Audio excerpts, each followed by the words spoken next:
benvinguts a la Crida 99. La vida al mar és complicada. I si a sobre hi afegim un vaixell amb una tripulació pintoresca i la persecució d'una enorme balena blanca, la situació es pot convertir en insostenible.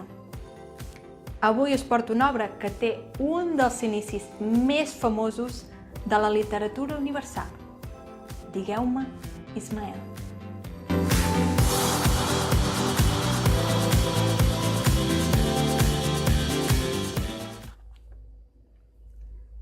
La goleta va hissar les veles i va lliscar pel riu Acushnet.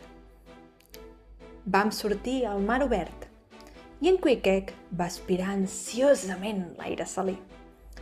Estàvem els dos tan absorts veient les onades i els moviments de les veles que durant una estona no ens vam adonar de la presència a bord d'un grup de curiosos que semblaven divertir-se a costa nostra, com si veure un blanc al costat d'un negre fos un acudit.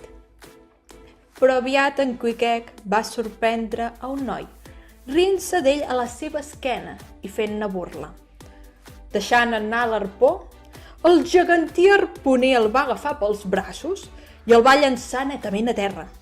I abans que arribés a tocar-lo, encara va trobar temps per donar-li una bufetada. Fet això, va donar mitja volta i va encendre tranquil·lament el seu tomahawk pipa. «No sap que el podia haver mort?», va preguntar el capità de la goleta, atret pels crits. «Matar això?», va replicar en Queequeg. «Bah, ell peixet petit. Queequeg només mata balenes grans». El capità va llançar alguns juraments, assegurant que si allò es repetia, mataria en Queequeg, per salvatge i per negre. Però en aquest moment, l'enorme botavara de la vela major va rebre un cop de vent i va escombrar la coberta.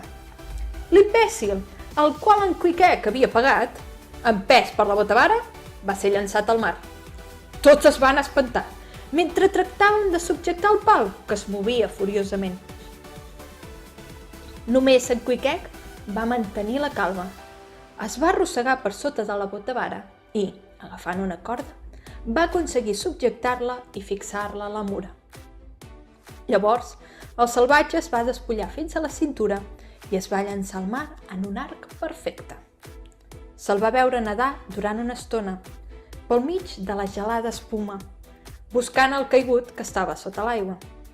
Es va submergir i poc després va aparèixer de nou, arrossegant pels cabells el nàufrag.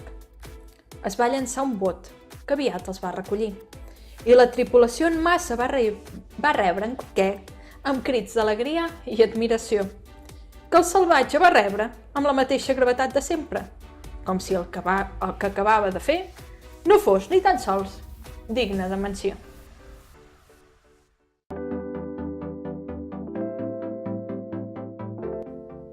La paraula obligatòria de la crida d'aquesta setmana és